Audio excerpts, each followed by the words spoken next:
Welcome in Tuesday edition Oxford Exxon podcast presented by Twisted Tea here with you this morning. It's already been a morning, but here we are. I've never wanted to drink at 9 a.m. It's right here on a Tuesday before. 1.3 gallons of Twisted Tea is in between us. Neil could knock that out right now. I really could hit a few of those right now. Go ahead. No, it's like a keg. It's a 1.3 gallon pouch is what this is. It's a party pouch. That's what I have in front of me here.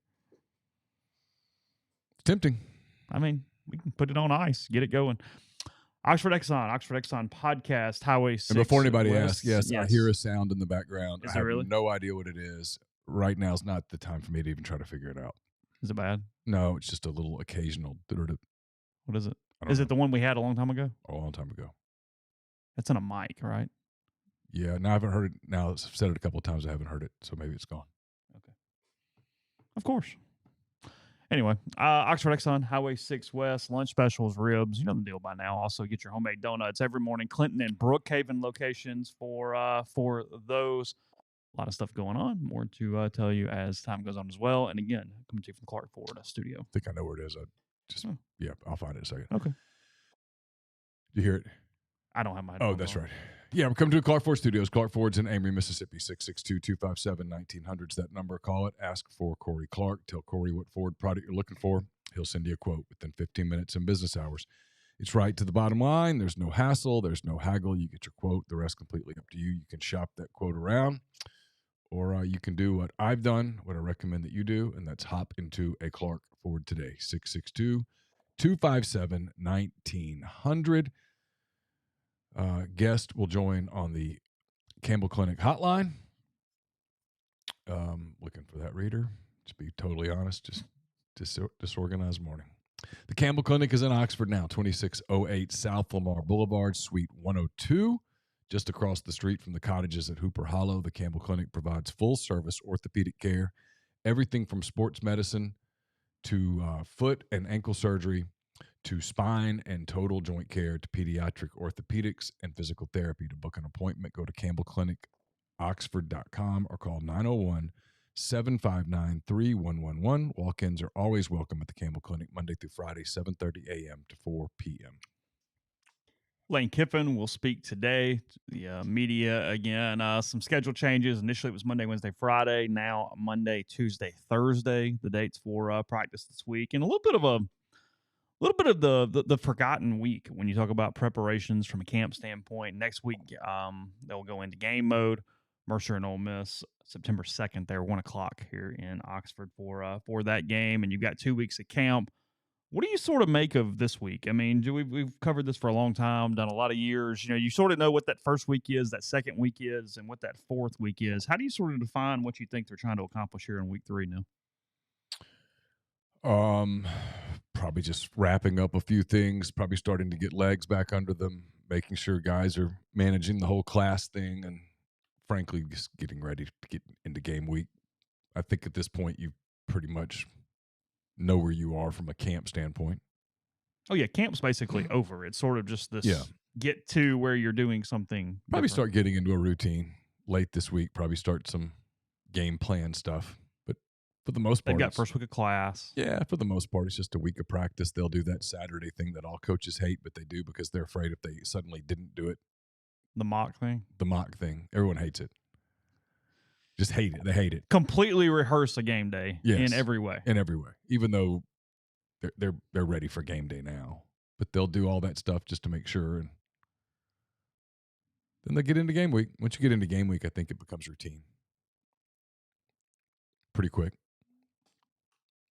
Where you think they spent the time from a not really a percentage all the way down, but in general from an advanced scouting standpoint, they have not spent 3 weeks on Mercer here. So. No. You're going to start looking ahead to some stuff. I'm sure they've already done some work on. Frankly, they've probably done some work on Alabama and LSU. Yeah, knowing that. Yeah, without the players even knowing that they're working on it. That's the interesting thing. They put some stuff. I've learned that from talking to Tyler and other coaches. They put some stuff into stuff in camp just to get stuff on film, and the players have no idea that that's what they're doing. Basically, throw some scout team looks at stuff so they can get an idea of what might work or what wouldn't work, so they can get it on film. gives them a what's the word? A little accelerated ramp onto that week when Alabama week rolls around. You've done some things without the players even knowing that you did it.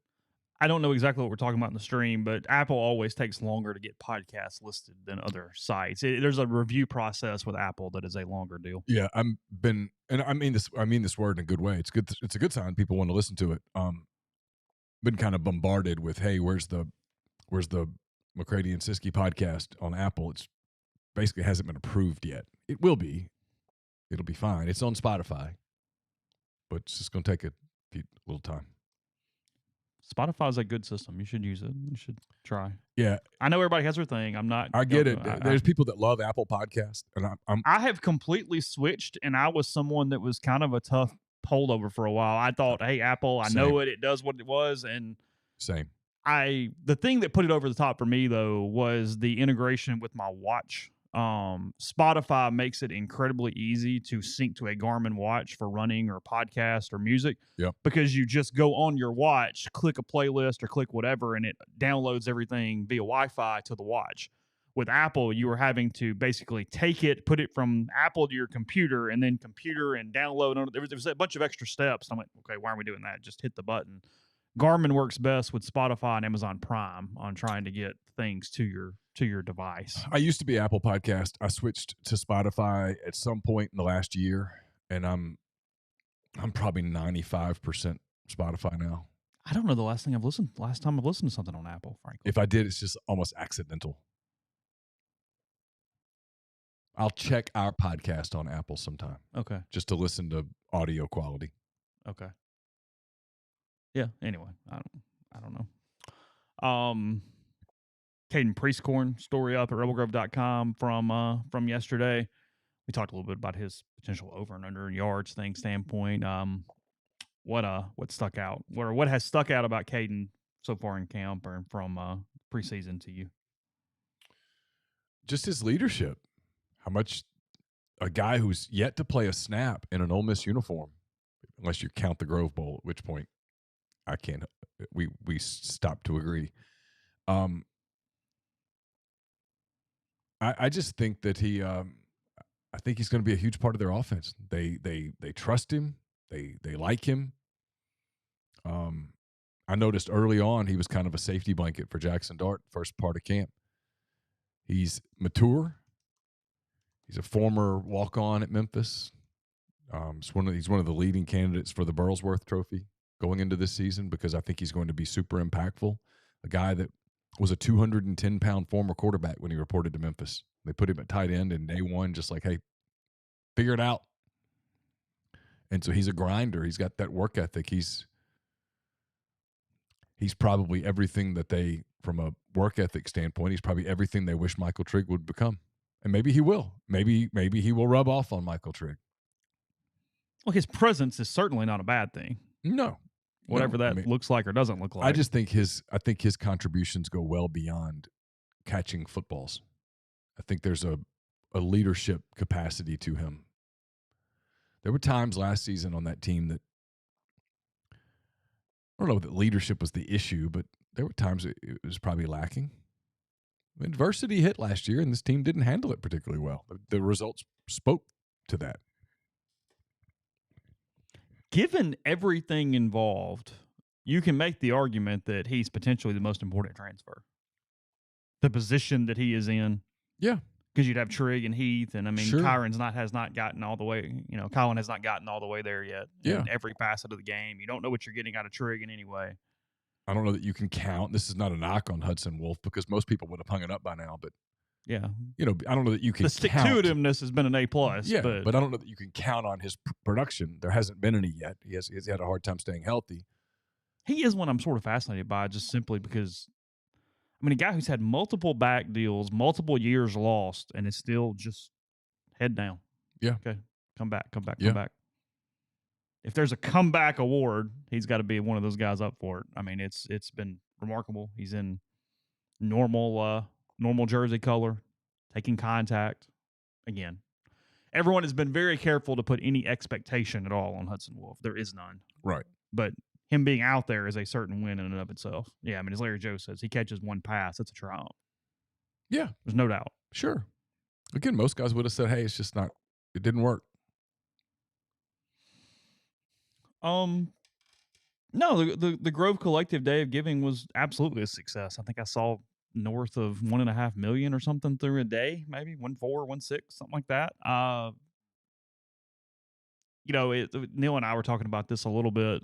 I guess maybe on Saturday is they call it the perfect storm because you're planning these things far in advance. You're not necessarily dictating them around anything. You're building them around a scrimmage and a tour and a day coming in and whatnot, and you get a lot of high-level donors in one place at one time. When Camarion Franklin picks Ole Miss on Saturday, you have that lead straight into the Monday and the Day of Giving, and they put together a good social media presence. They had they had coaches on YouTube and all those things to sort of continue the momentum.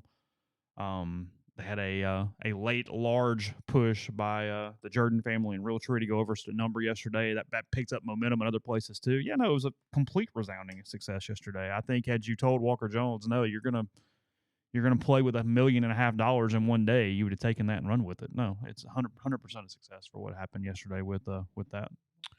Yeah, I've said a million times there.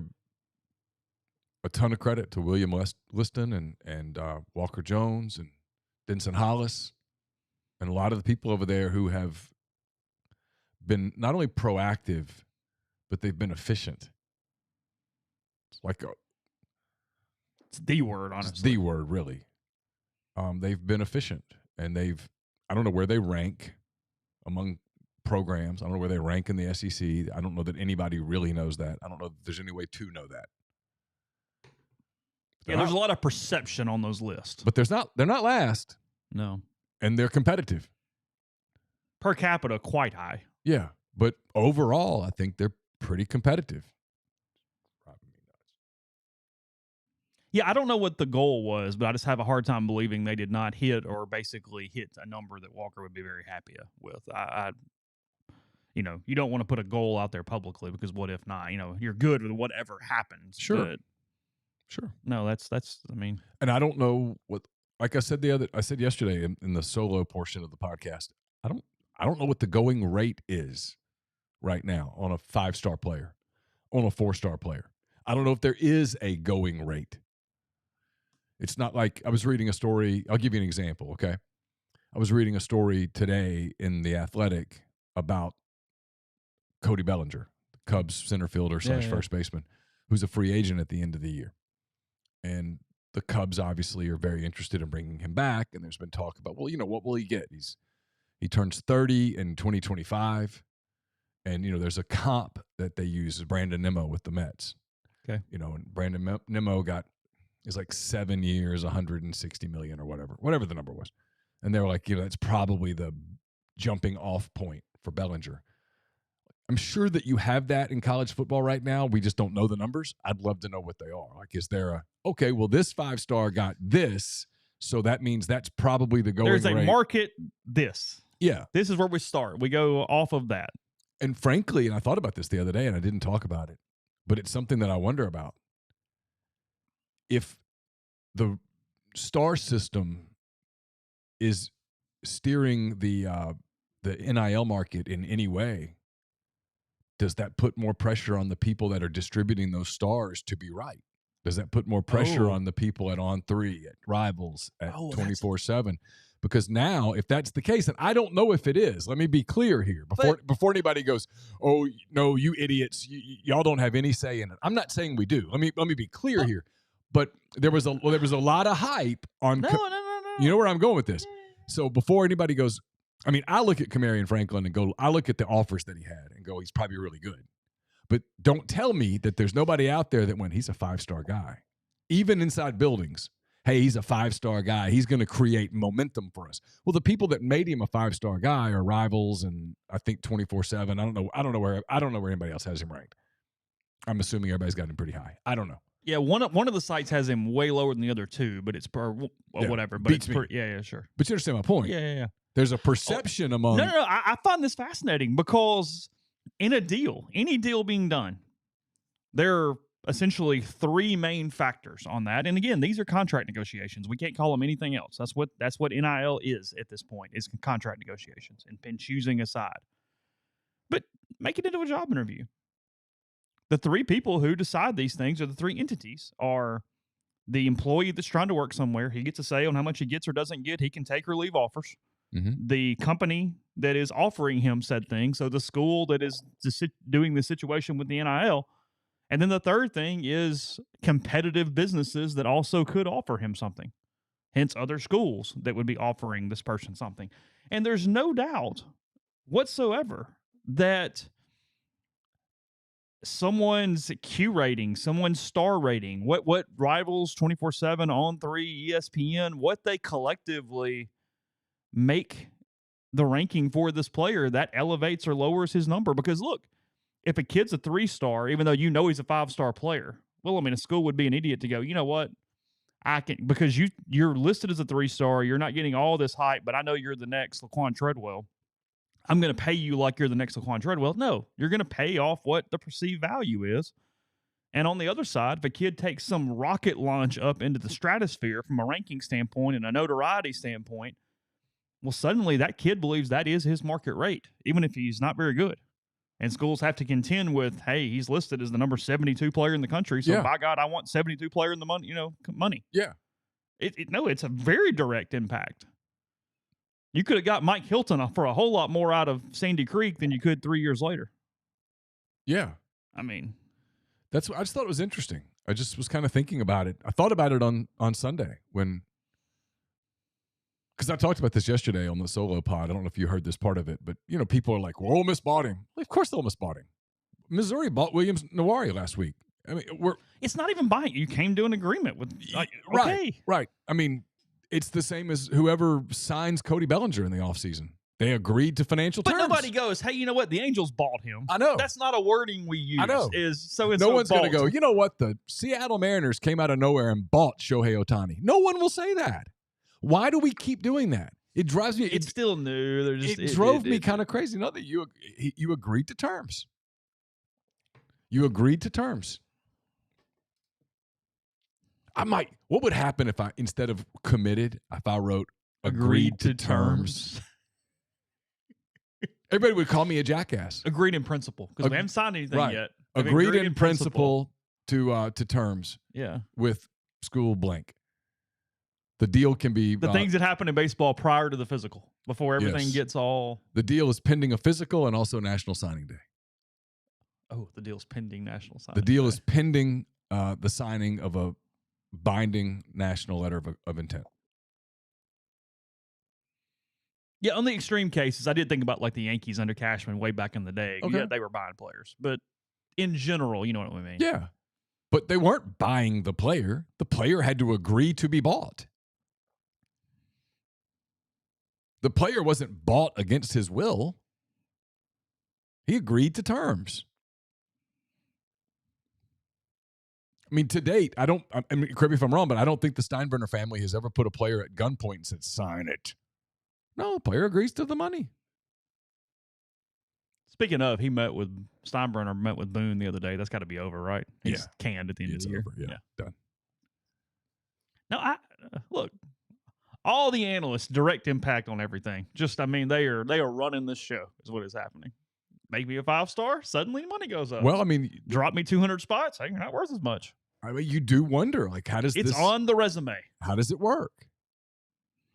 Again, I get we're being more direct than it really would be, but still. Yeah. But I don't think it's not nothing. I don't think the coaches are like, okay, let's look at the Rivals rankings. Now, there are some that do. Trust me. Yeah. I know. Had the phone call. I mean, certain coaches have called and said, hey, if we got this guy, how would it move us up in the rankings? That's happened. Grab the calculator. That has happened. Yeah. Can you move him up so that we can? No, I can't. Well, you're bad for the program. I just think it's interesting. That's all. It's our role in this new landscape. And I don't participate in the rankings no. at all, ever. The networks. The networks, you have more responsibility to be more diligent and try to get it right. Yeah, no, there's no doubt. It's a direct public situation towards salary. So anyway. Are you ready to elevate your college football game day experience? Check out Twisted Tea, your go-to game day beverage for college football fans. Twisted Tea is unlike any hard beverage you've had before. It's made with real brewed tea and packs a flavorful punch with 5% alcohol and no carbonation. Delivers the perfect balance of taste and refreshment that goes down smooth for every game day occasion. No need to settle for the usual. Twisted Tea turns up any occasion when you're cheering for your favorite team, whether you're tailgating at the stadium or watching at a bar, hosting friends at home. Twisted Tea is there to elevate your game day experience. It complements your love for college football and your passion for creating unforgettable moments. So let's toast to unforgettable game day experiences. Twisted Tea, the drink that fuels fun and celebrates your love for college football. Keep it twisted. We're also brought to you by Davey Ferris of Hillco Insurance. Mentioned the Grove Collective. Davey is partnered with Grove Collective. Will be donating 20% of all commissions, 10% of all renewals on both personal and commercial insurance policies. He can service customers in all 50 states. So you can get in touch with him at 214-715-7247 or via email at dferris@hillcoinsurance.com. Are you retiring soon? How long should you wait to take Social Security? What accounts should you pull from first? Are you already retired? Should you consider Roth conversions? These are some of the questions that can only be answered with the personalized retirement income plan. Andrew Seago with Seago Wealth Management specializes in helping folks just like you come up with their retirement game plan. You can meet him at his office in Collierville, or you can Zoom from anywhere. Schedule a free discovery meeting and see what they can do for you. It's rebelsretire.com. We're brought to you by Comer Heating and Air, Southern Air Conditioning and Heating. Different names, same great products and services. If you live in Oxford, Tupelo, Batesville, or the surrounding area, call Comer at 662-801-1777. If you live in Hernando, Memphis, or the surrounding area, call Southern, 662-429-4429. A-Stock is a Nashville-based online retail company with the mission to provide customers the power to name their price. All items start at just $1. That's right. Every item starts at just $1, no matter what the retail value may be. Shop now at astock.bid. Download their app. Name your price on thousands of items from big-name retailers. Don't miss out. The College Corner is open in Oxford now. They've got 2 locations in Ridgeland, and now they've got one in Oxford at the Oxford Commons right off of Sisk Avenue. More than 4,000 square feet of the best Rebel gear. Plenty of parking available. The staff will have you in and out, ready for the Grove in no time. We will be there on Thursday night recording a show. Around 5 o'clock is going to be the time that we'll be there. So come out and see us at the College Corner in Oxford. Game Changer patches are the only 2-patch system available in the market to stop hangovers before they start. You got the warm-up patch, the overtime patch. The all-natural ingredients will keep you in the game, ready for your next play. It's GameChangerPatch.com. Promo code RebelGrove20 at checkout for 20% off your purchase. Get ready for the 2023 Ole Miss football season by stepping up your sock game. Select one of 3 different Saturday 7-packs to complete your outfit for each of the Rebels' 7 home football games. Select the Oxford edition or one of the 2 NIL boxes. Dead Soxy members get exclusive pricing on the Oxford 7-pack, while NIL boxes are on sale for $150. So step up your game day style with the 7-pack of Dead Soxy premium socks and cheer on your Rebels in comfort and style. Heavenly Sunshine is proud to announce and excited to announce the holiday light packages. They know Christmas lights are beautiful. They can be a lot of work. Let Heavenly Sunshine take care of the hassle and do the work for you with their full-service installation plan. They install, take down, and store the lights. They use commercial-grade LEDs that are 100% customizable to your home or business. Let them take care of the lights while you take care of the gifts. Book the free estimate before August 31st and mention MPW10 for 10% off. They've been serving the Mid-South and Oxford for 4 decades. Their full-service commercial and residential property maintenance includes power washing, soft wash, roof cleaning, window cleaning, and more. That's 662-342-1203 to book your free estimate. HeavenlySunshine.com. Podcast also brought to you by G&M Pharmacy, 662-236-2222. They deliver locally in the Oxford area, and they offer MedSync. Fill your prescriptions the same day each month and take care of you. They'll also transfer your medications from those big box pharmacies. One phone call, they take care of the rest. Holly Springs with Tyson Drugs or G&M, 662-236-2222. A couple things in the stream here. Yeah, Kendrick says, was this not always true with under the table pay for play? A 5-star required more money than a 3-star. Yeah, it's just when you put more light on anything, it becomes even more so. There's a lot more money now over the table than there was under the table. A lot more. Yeah, the prices have gone up when things got skyrocketed. Totally different deal. So many people are willing to do it because it's above board versus before. Oh, it's applauded. Yeah. Well, good point. You get recognition for it. Look at the difference. People get on our message board. I'm not criticizing anybody. I'm just pointing out the difference here. People get on our message board and put the screenshot up of the receipt. Yeah. And everybody goes, oh, great job. If someone had posted on the message board 4 years ago, hey, I just gave $100 to the fund to buy players. Yeah. Hey, I got that PlayStation for wide receiver X. No, or just, hey, I just sent $100 to the fund to buy the players. Shut up. Shut the hell up, man. What are you doing? We'd be getting reports. Get that off the internet. Delete it. Yeah. Totally different deal. That's so true. you don't think that's affected the amount of money that's out there? Of course it has. Dramatically. That's true. Yeah. Jay Robertson says, anybody watch Billions? Just finished Succession, looking for a fix. It is like the it's like the Entourage version of Succession. It's more not light, but it's not as dark. It's just sort of a carnival ride compared to Succession a little bit. It's fine. It's good. I thought the first few seasons were pretty good, but then it kind of lost me out of that. It's not to the same critical level as Succession. But if you just want to enjoy it, yeah, sure. Billions is good. They do a good job with it. And the final season is currently starting or in the middle of it on Showtime, so you'll be able to catch everything here soon on that. We mentioned Kamari and Franklin. We talk about how it's not December yet. Talk about how obviously it led to a good bit of money from the Grove Collective with the momentum that it built over the weekend. It had a very tangible impact on the Ole Miss program, regardless of what happens moving forward. Do you think, because, Hugh has struggled with this at times and been pretty good with it at times. With Franklin, do you feel like he's going to be efficient where if it realizes they're not in it, he will stop? Or do you think there's an obsession that happens with Hugh and Kamari and Franklin because of who and what and where? I mean, Leo Lewis. I know. Does he learn his lesson? I know. I don't know. I don't know the answer to that. I don't know. That is one of the things that I'm most interested in as time goes on is Hugh's ability to get off prospects where he puts his attention. They've obviously done a nice job. There's no doubt. It's one of the things Nick Saban does so well. Once it's over, it's over. They move on. Every minute you spend on a prospect you don't get is a wasted minute. Yes. Period. 100%. 100%. I mean, I get you got to go after prospects you don't get, but every minute's wasted. Yeah. Once you realize that's it, it's over. You move on. No, that's been a flaw of his. C.C. Jefferson. Mike Juarez. Ooh. The amount of time and resources. There was a kid in Canada that they kept going after. Remember that kid? I can't remember his name. I don't remember. He ended up at Tennessee, but he got obsessed with him.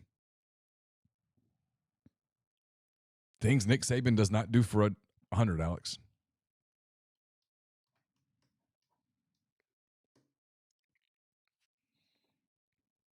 CC Simon says, is it ever over in the NIL era? Sure. There are times that it's over. You're not going – the deal's done. There's no more pitch. Yeah. You didn't get him. Going higher becomes dumb. Yeah. Everybody got a salary cap. They're different. Yeah. Everybody got one. Of course. I mean, everybody's like, hey, what the hell? No, that's not the – Well, I mean, they had a deal yesterday, right? They raised 1 point whatever. They didn't raise infinity. Yeah.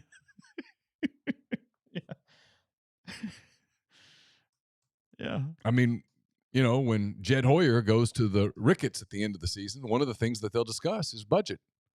And Tom Ricketts will probably give him a budget that is, okay, well, you have $200 and whatever million to spend on players this year. And there might be a moment where he goes back to Ricketts and goes, look, I get it. Yeah. I need 18 more for this reason. Right. Like, but he will be working off of a number. Sure.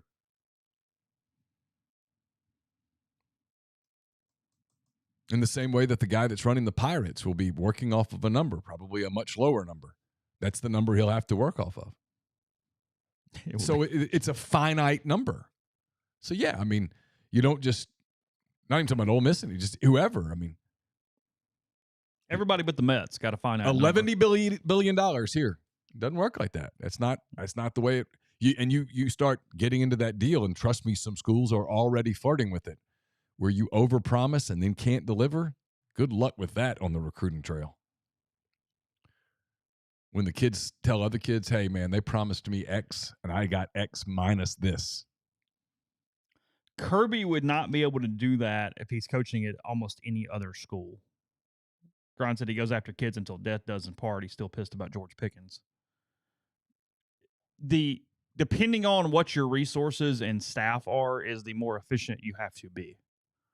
it was one of the things, and we've said this 1,000 times on the show. Hugh actually taught Ole Miss it could really, really win even beyond what he did because that staff was not overly efficient. They were frankly bad at times, and yet they still did what they did with 2 access bowls and the movement and all that stuff. 2 classes that had multiple 5 stars, top 10 players in the country in it, all that stuff. It was actually a sign of going, hey, what if you actually were really efficient? What if this was whatever? I mean, what would that be like? Yeah. That'd be something. Yeah. And there was lessons in that for sure. Sammy said there's nothing wrong with sending flowers to the girl who just got engaged to someone else. Nothing. I don't know. That feels a little that's one of those that doesn't really translate from recruiting to the real world. Yeah. I think Joe would have an issue with that actually. Yeah. I don't think so. I mean, anything beyond buying a fox painting off the registry is probably a little much. That might have been my favorite show. It was absolutely my favorite show. Oh, by the way, our thoughts should go to. I don't think Jeffrey will be upset. Everyone's healthy. We have a child. Oh, really? Yeah. I got a picture about 20 minutes ago. Yeah, we are.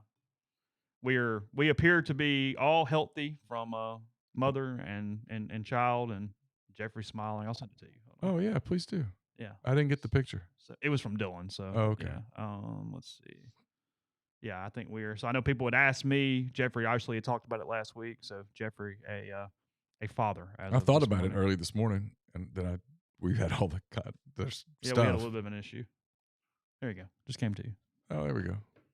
Oh, how about that? Yeah, that's great. That's awesome. Everybody's good? Yeah, I think everybody's good. That's fantastic. Best of my knowledge, everybody's. Well, congratulations to Jeffrey and Aaliyah, and that's really cool. Yeah. Yeah, I did not know what time it was this morning, other than early, but apparently we got to it. Well, quickly. That's fantastic. That is wonderful. That is wonderful. Congrats to Jeffrey. Obviously, will not be on the show this week. We will get Jeffrey back next week for week 1. He gets paternity leave even from the Oxford Exxon podcast on Thursday. Yeah, that show. The message board getting into her gift registry was great. One of the better things that was great. Ever I'm sorry. That was fantastic. Whew. That was fantastic. We've come a long way since after hours and started the podcast back in the day. Did like their first episode, and I had a couple people come and go, "Hey, just to let you know this was on there." I was like, "He said what?" Yeah. No, we've come a minute there. He and Dylan got mad, and I was like, "Hey, you guys have got to dial that back a little." It had an E next to it. It did. It needed 2 E's. Well, I was going to mention this with Jeffrey last week, because it said here with Drew said being the unpaid video guy. The initiative that he took, wanting to get into a business, wanting to find any way into a business. Neil Nora, I really knew him very well at all. I didn't know him at all. Yeah, I knew him as Blair's brother because I covered Blair from the baseball team. And he jokes about this. He lied knowing he would figure it out. He basically told us he knew how to do all this stuff that he didn't. I mean, he might have had some idea, but was not proficient in it whatsoever. But went, no, I'm just going to teach myself how to do it, and I'll figure it out. And it can be dangerous depending on what the thing is, but there's still a certain applause to that. That's interesting. So yeah, he changed a lot, made a lot of things happen. So again, yeah, congrats to Jeffrey and Aaliyah, dear friends, as they have a child this morning. Yeah. Okay. Yeah, I'm kind of having a hard time getting back on thought here a little bit. That's a game-changing moment in your life. That's a profound game-changing moment in your life. I'll be curious to see what all he says next week. We'll talk about it. We'll get it. Yeah. Just changes everything. Well, it's like anything else. I mean, you can prepare all you want to, but until it's real, you don't exactly know what that's going to feel like. You can do all the preparation in the world, but those moments are going to actually make it very tangible at that point. I've always said that it is it's the moment that you realize that you no longer really possess control over your happiness. There's nothing more true than you are only as happy as your most miserable child. That's a fact. Oh, you like that saying a lot. It's very true. Yeah, you like that one. It's very true. It's incredibly true. You focus on whatever that is. Yes, 100%. Yeah, I get that. I want to play a little game real quick. I didn't know I was going to do this, but we don't have a ton of stuff. It's not kind of. Well, first, you mentioned it yesterday. Quinn Ewers. Let's do this, and then we'll come back and do the other game.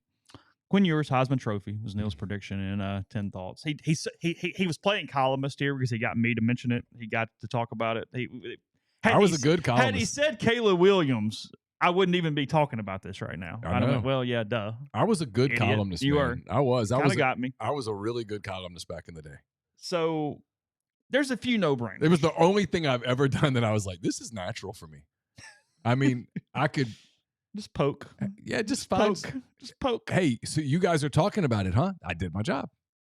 Well, that's job one. Because I worked at a paper where agreeing with a columnist makes for a crappy columnist. If you always just go, oh, yeah, you know what? Great thing you wrote there. Yeah. No, you suck. Well, I mean, and listen, I'm friends with these people, but I worked at a newspaper where most of the columnists kind of would write their columns about how great something was. You know, and I'm like, hey, that's not going to sell papers. That's not going to get people stirred up. That's not going to get people talking. And so it wasn't going to get people talking when you predicted games and you just chose the line, by the way. Yeah. That was not going to get people talking. And so, you know, I was like, so what's my objective is to get people talking about the column. I'm going to get people talking about it. Here I go. So send me to a game and I'll come away with a hot take. You know what I mean? You had overreaction whatever day before it was a thing. Like I did. Hey. Yeah. I mean, it is great or it is terrible. I mean, this Franchione thing's not going to work. I mean, you know, what'd you write on the day Mike Price was hired? Ooh. That was pre-Arity's Angels. So yeah. Was it a pull out of the West Coast that was? Well, you know, I remember it just feeling weird because that was not Alabama at all. You know, it was not Alabama, and he had just gotten to the Rose Bowl, and it was interesting. And I may have written that this is going to be interesting, and God knows I was right. Well, it was interesting. Yeah, but there's a few free spaces, but there's a few on here that are interesting. You got Khalid McKinstry of Alabama winning the Benark. Do you think Alabama is better than we think? Hence, that's the pick. Is that a team award in some ways in your mind? Yes, I think defensively they're going to be really good. It's going to be hard for them not to be really good. They're just so talented on that side of the ball, and that guy's just an amazingly good player. He's one of those guys that when he's on the field, he sticks out. I noticed him in Oxford over and over and over. There's a lot of chalk that just is obvious. Caleb Williams for the O'Brien Award. Quinshon, first-team All-American yesterday, so it's a logical choice for the Doak Walker Award. Marvin Harrison Jr. is fantastic at wide receiver, so picking him for the Blitnikoff is clearly an easy decision. I almost picked him for the Heisman. I told you this the other day, just because I'd like to sort of see what it was like. Getting Ohio State to beat Georgia that night would have shifted everything in our offseason. 100%. The Big Ten gets the title. Ohio State gets the title. The SEC doesn't do whatever. Kirby's not back-to-back. We were sheep to a moment. Of course. We are being sheep to a moment now. Yes. It's what we do. It's what because everyone otherwise does. I would go, hey, Ohio State, number one in the country. What are you talking about? I mean, wow, that was incredible. Remember that? They hit the kick and yeah. Instead we go, Big Ten, Ohio State. No, cool. if that kid makes the kick, we're actually questioning Kirby Smart, the coach. Yeah. In the same way. Mistakes made in the final, whatever. In the same way, where if you change the outcome of that Georgia-Alabama title game a few years ago that Alabama won, we're talking about Kirby as, he might be the greatest ever because he'd already have 3 titles. We're fickle. Not just we in our field. People in general are really fickle about stuff. I mean, if you think about how just sports, man, is really fickle. Like you talk about game 7 of the 2016 World Series, 10th inning. first and second, one out, and Ben Zobrist hits a shot down the third baseline. Mm-hmm. If that ball's 2 feet to the right, it's a double play. Indians win. And maybe the Indians win. Instead, it's Ben Zobrist, World Series hero from now until eternity. That's a fickle thing. I mean, the umpire doesn't rule interference in Ole Miss's game, too. They don't have a pitcher the next day. Not national champions. You lost. Yeah. I mean, lot there. Sports are fickle. Really, really, really fickle. I mean, there's a certain degree of luck that's why I always laugh, and we do it, and I'll do it, and we'll keep doing it. Hell, I'll probably lead 10 thoughts with my final predictions for the season.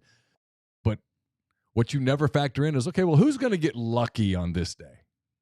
Because you don't know. He has completely soiled his reputation at this point, so keep it within a football context. One that involves the team that I root for the most that I find interesting is, because the Saints got pretty lucky, Vikings win the NFC that year. Brett Favre gets another Super Bowl. Mm-hmm. Does it with the Vikings. Mm-hmm. Beaten to death, but beats Breeze and wins in New Orleans and Sure. knocks off the 1 seed. And sure. Because they could have beaten Indianapolis the next week. That was not a great Colts team.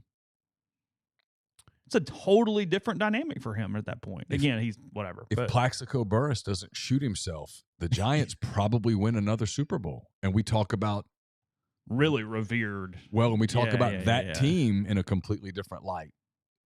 They would have been dynastic to some degree. We would talk about Eli even differently. 3. Yeah.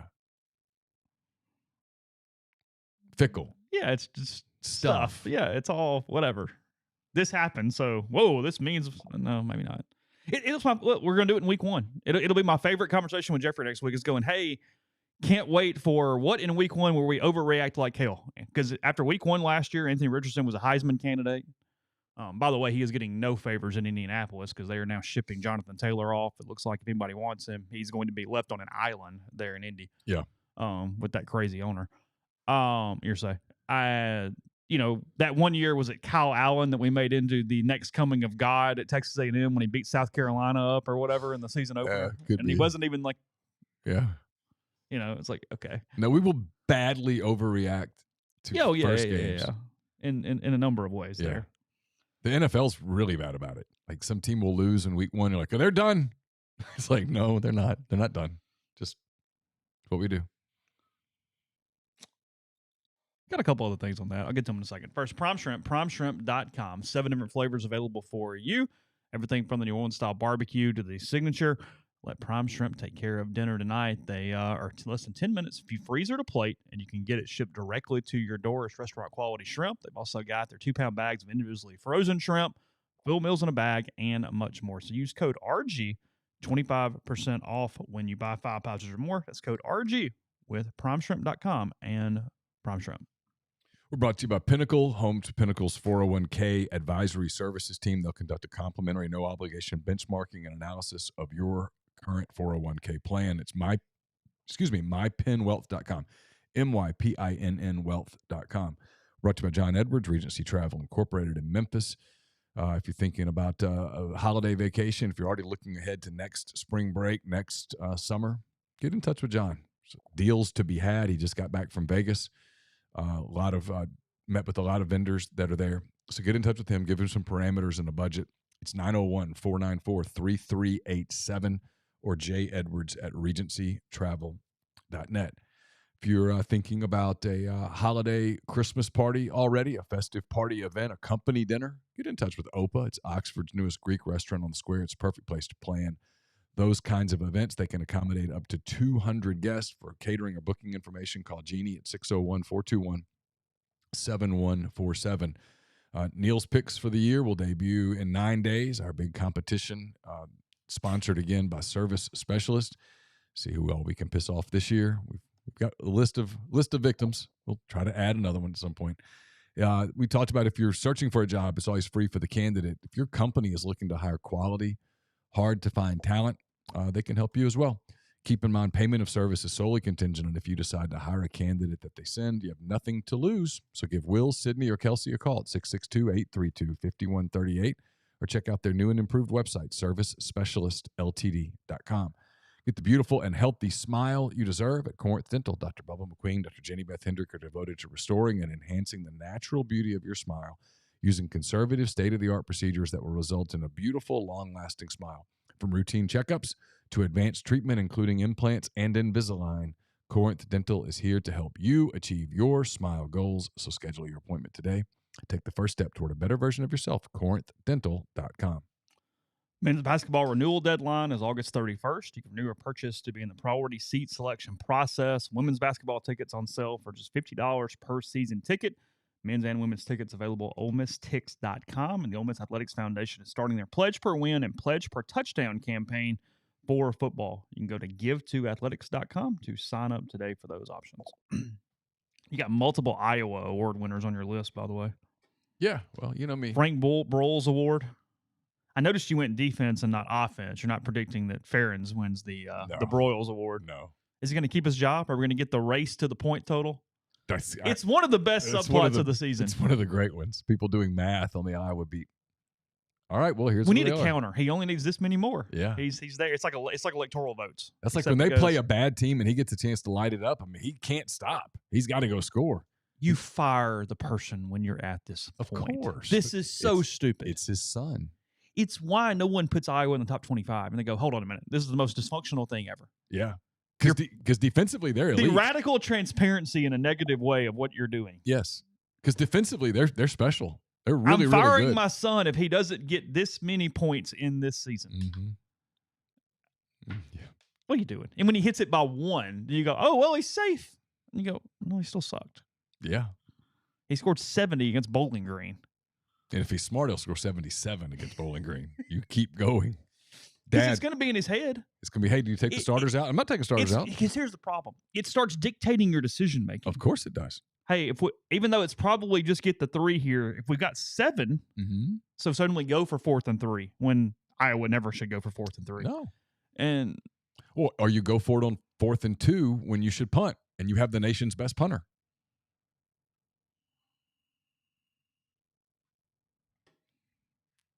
Do they have the nation's best punter? Yeah, he's a stud. Torrey Taylor. He's terrific. You have him listed too. I know. But that one's legitimate. Yeah. Okay. Well, so is the assistant coach. Their defense was special last year. They were. Look at their numbers. If their offense was even sort of okay, then look at their numbers. Their numbers were elite defensively. 95% or more of the programs across the country would have taken that production. The Home Depot Award, you have Steve Sarkisian winning, which means you still think Texas is going to win a lot of football games. I do. I'm completely prepared at the end of October when you and Jeffrey and others are making fun of Texas and LSU to go, yep, you're right. I got nothing. It's getting the heat off A&M, though, and your Aggie infatuation. I know. So look, I have no defense if LSU and Texas suck. I got nothing. I'll just take my beating. But don't let the horns get hot. You'll never hear the end of it. And look, if they beat Alabama in week 2. If they beat Alabama. Tuscaloosa? Yeah. It's a fascinating football game. Oh my God! I said so. Here's what I said. Here's what I said to Siski yesterday. Tell me whether you agree. Okay. And let's take Ole Miss out of this just for the sake of sure. Because if the football gods came down and said, "Hey, I'll make a deal with you. I'll let you hop in the time machine, and you can move forward and find out who wins a game. You can watch that game from the season, from any game in the season, and then you can go back."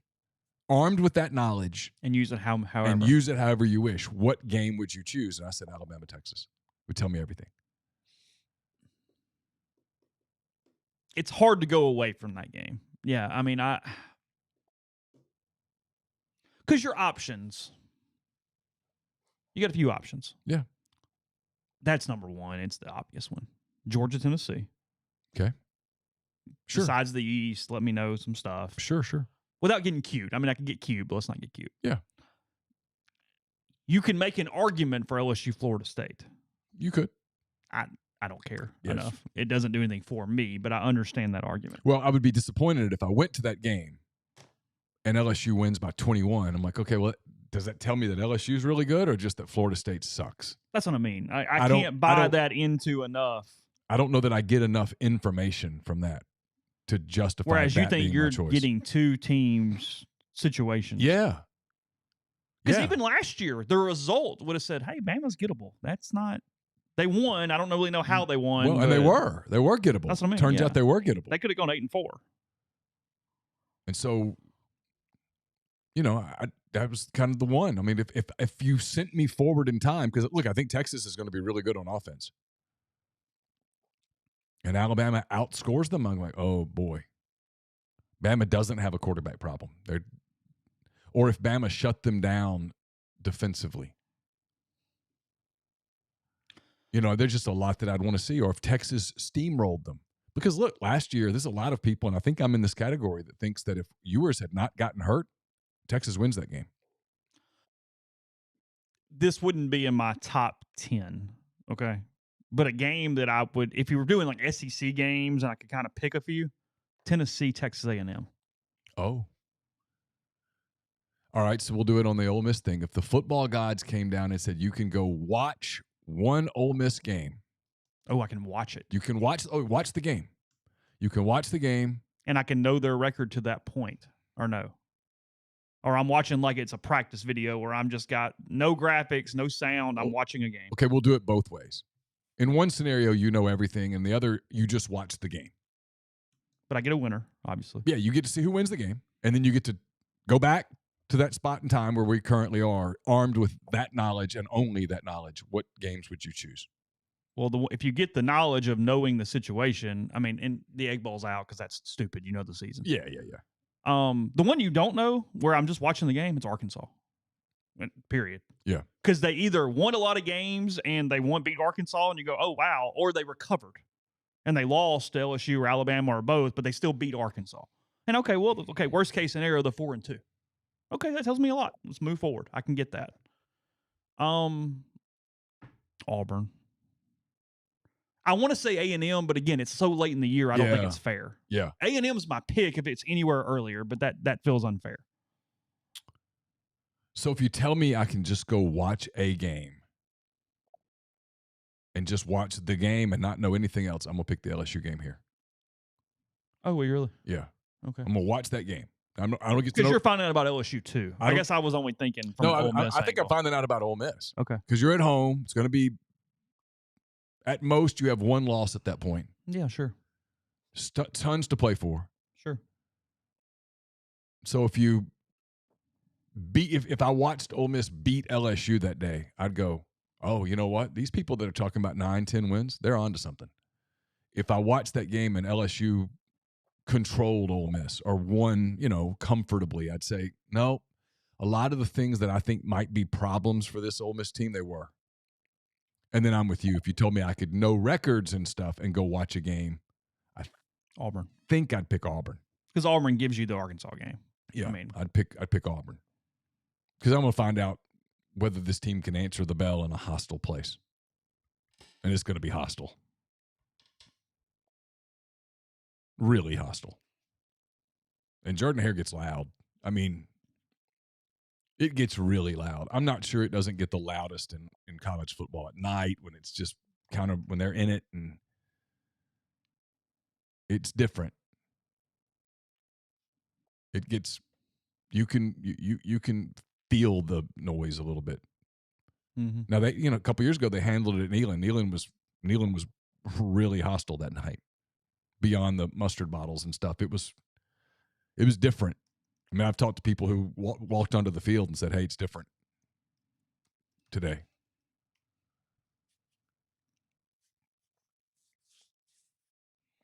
Bama Texas is week 2, correct? Yeah, September 9th. Be a hell of a game. I mean, that's when you're just like, sign me up. Oh, random college football fan to attend several games this year, that's on your list without even a thought. I mean, that one. Yeah. Let me do that. Because LSU Florida State's in Orlando. It's Orlando. Okay. Those are both neutral site games. Yeah. Okay.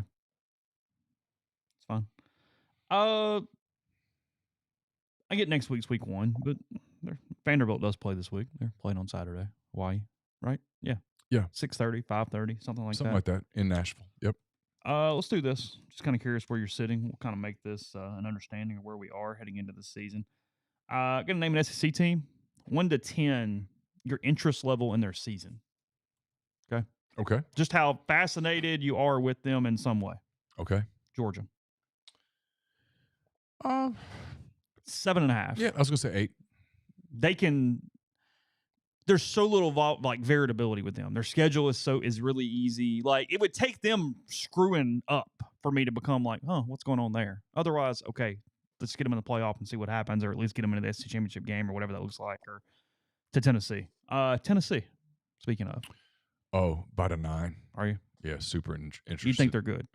Well, I think their program is going very positive direction. Sure. South Carolina. Super high.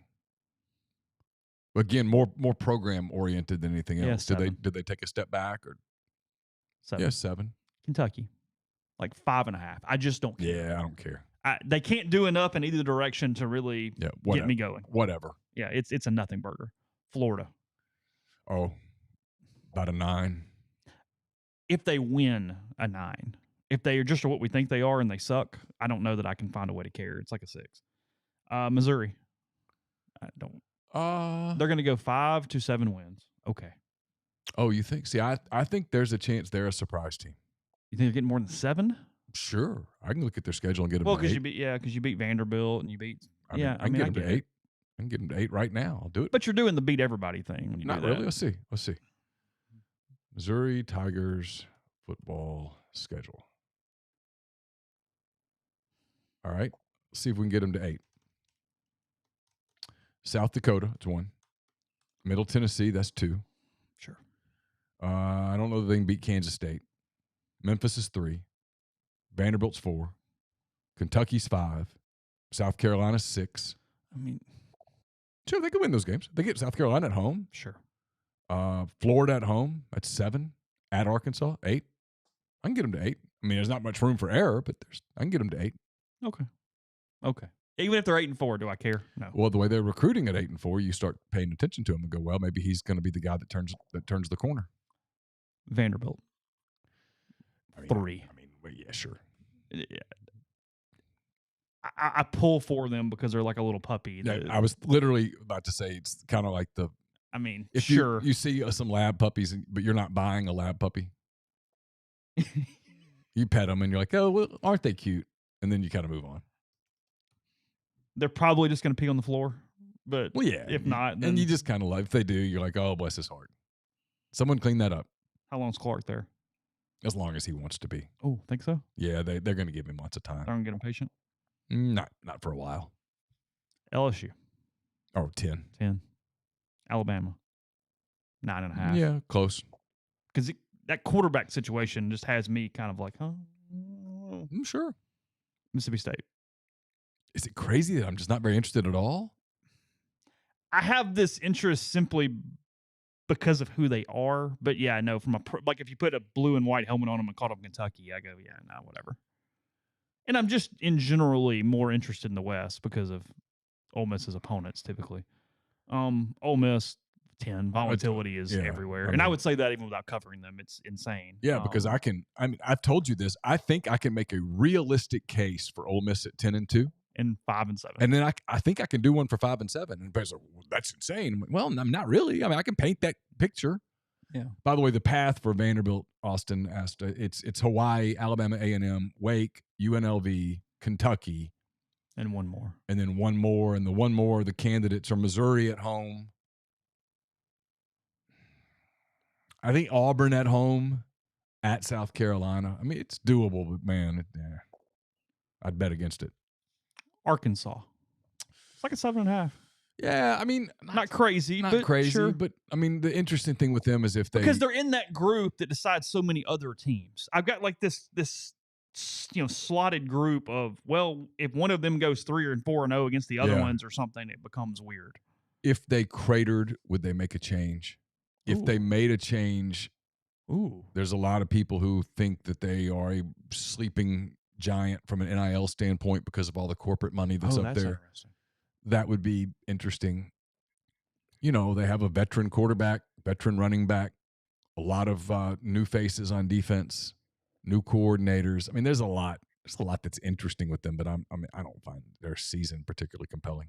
Auburn and A&M are both like 10s for me. 9 and 9s. Yeah, Auburn's a 10. Sign me up. Give me all of it. A&M's a 10. Yeah. Absolutely.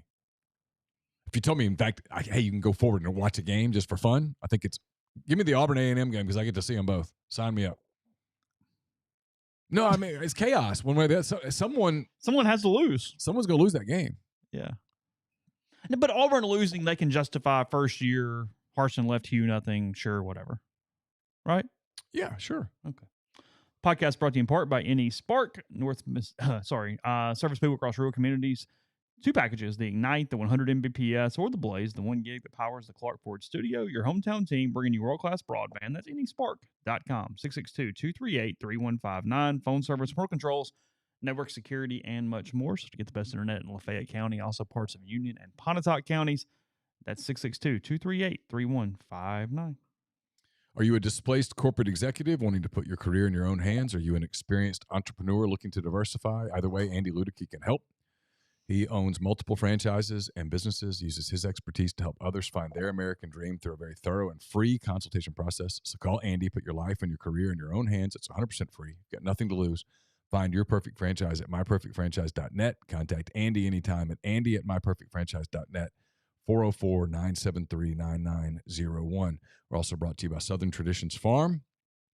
It's a 68-acre, 32-stall upscale equestrian training and boarding facility in Canton, Mississippi. 2 sand rings, a grass ring, miles of wooded trails. A lot to be offered at Southern Traditions, including horseback riding offerings from beginner lessons to buying your first horse and competing at nationally recognized competitions. It's also a great venue for events, reunions, that kind of thing. So get in touch with them on Facebook or Instagram at Southern Traditions Farm. Podcast is brought to you by Johnstown Creamery. It's johnstoncreamery.com. Remember, they have their tailgate packages available. They feed 10, 20, or 40, depending on the packages. They have great charcuterie trays. They make their cheeses locally and in-house every single day. They're now located in Chicory Market. More on that in the time to come. And they also have plenty of other options, whether you want to get some desserts, get some charcuterie plates, and more. Again, that is johnstonhillcreamery.com. So Grind says Arkansas goes 5-7. I just pulled up their schedule. If they go 5-7, I think they're firing coaches because I don't think I have a hard time limiting them to 5 here. You got Western Carolina to win, Kent State's a win, BYU's a win. So you're 3-0 starting out. Now you're probably 3-3 after the next 3. Actually 3-4. Let's see. They got at LSU September 23rd. They play Texas A&M and Arlington on September the 30th. Of course, they play here against Ole Miss October 7th. Then at Alabama October 14th. But their close is not that difficult. That's the interesting part. They get Mississippi State at home, at Florida, Auburn at home, FIU at home, Missouri at home. So they could finish with a flourish. So I think 5. If you told me they only won 5 games, I'm telling you they're probably firing people. I think they win more than 5. I think they win 6 or 7. Yeah, I think I agree with you there. I had no idea. I mean, obviously we knew that it had gotten more expensive. There is one new car in America that is under $20,000 in 2023. New. Is that right? One car remaining that is sticker price under 20 grand. No clue. The Mitsubishi Mirage is that car. It is a hatchback. It's $19,205 on an average selling price. A middle of the road new car now costs over $48,000 in July, up 30% since 2019. Wow. Yeah, ran across that this morning. Used cars average $27,000, 30% up since 2019. So, just one of those deals. 17% of new car owners have a monthly payment over $1,000. 17%. Wow. That's a big payment. Mm-hmm. Yeah, I know. I was like, wow.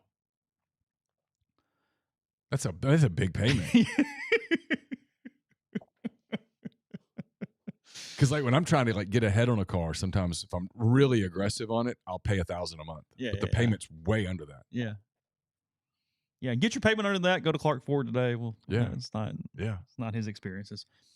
We'll close the show here. We like oddity, and the AL Central has become an oddity because of how bad it is. Reading this morning is historically awful is the only way to put it. The division holds a .430 winning percentage, which clocks in just below the current record holder for worst division winning percentage in MLB history, the .436 2018 AL Central. Oh. So they are 6/100ths of a winning percentage ahead, if you will, meaning worse, than the worst division record in history, which also was the AL Central. Who's leading that division right now? Is it still Minnesota? I think it's still Minnesota. I'm a Twins fan the next 3 days, so go Twins.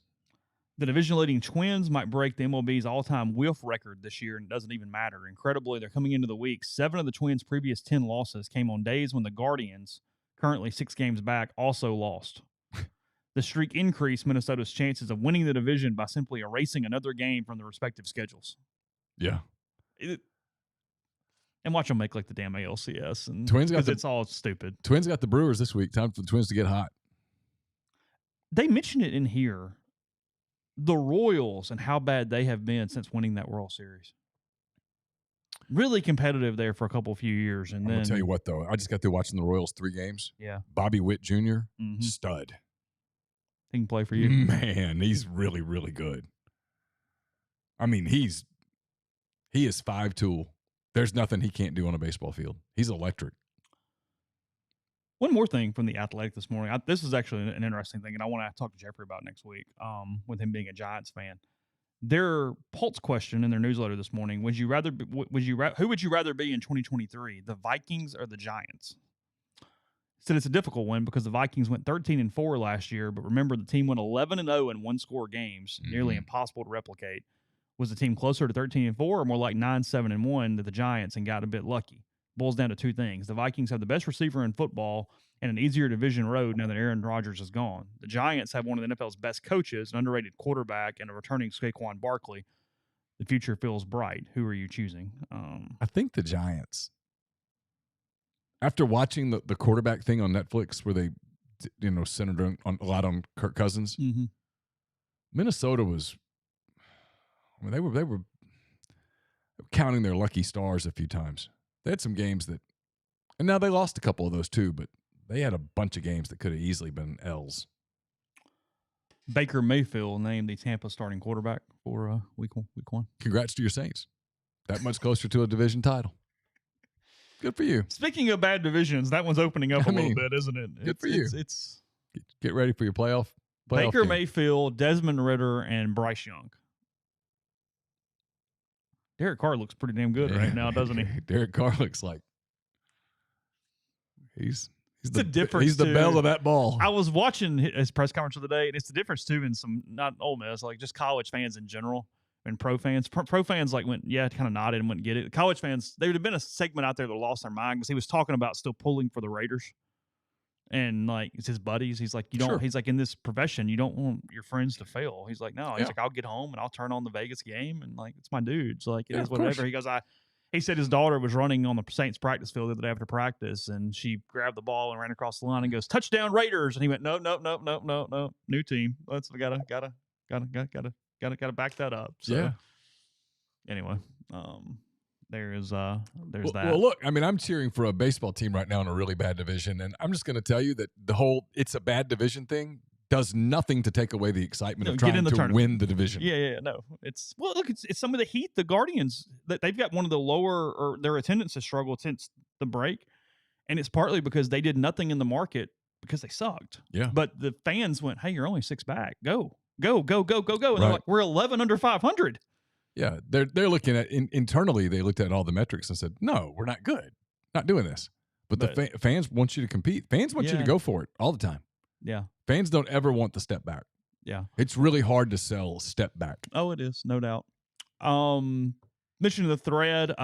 Debut next week for an MPW Digital podcast with Realtree. That'll be weekly. I think coming out on Tuesdays is the way we're going to do that. Bill Jordan, the founder of Realtree, will be the initial guest. Thought it was a good time just to sort of let him tell his story. It's pretty fascinating stuff, how he came into the business, has made it work for a long time. We'll tell some Ole Miss stories. We'll have access to Ole Miss players and coaches throughout the season, throughout the weeks there as well. We'll get a lot of Realtree personalities on. So pretty cool, pretty good stuff coming, I think, with this as we move forward. But that coming out next week, to the best of my knowledge, not to the best of my knowledge, I'm 100% sure. Okay. It is already filmed and recorded and done. So yes, it is next Tuesday, I think, on the debut there. So anyway. Thursday night, we've confirmed it now. We'll be at College Corner in Oxford, 5 to 7. There will be some giveaways, some gift cards, some hats, Nike tees, all of that. So we'll get more details on that tomorrow and Thursday, and do that on Thursday evening. It won't be a live show, but we'll be taping a show and we'll make it a podcast. Yeah. So anyway, if you'd like to stop by, say hello. We'd love to see you. Podcast tomorrow. In the meantime, Lane Kiffin again speaking today. RebelGrove.com for any content, and we'll talk to you again soon.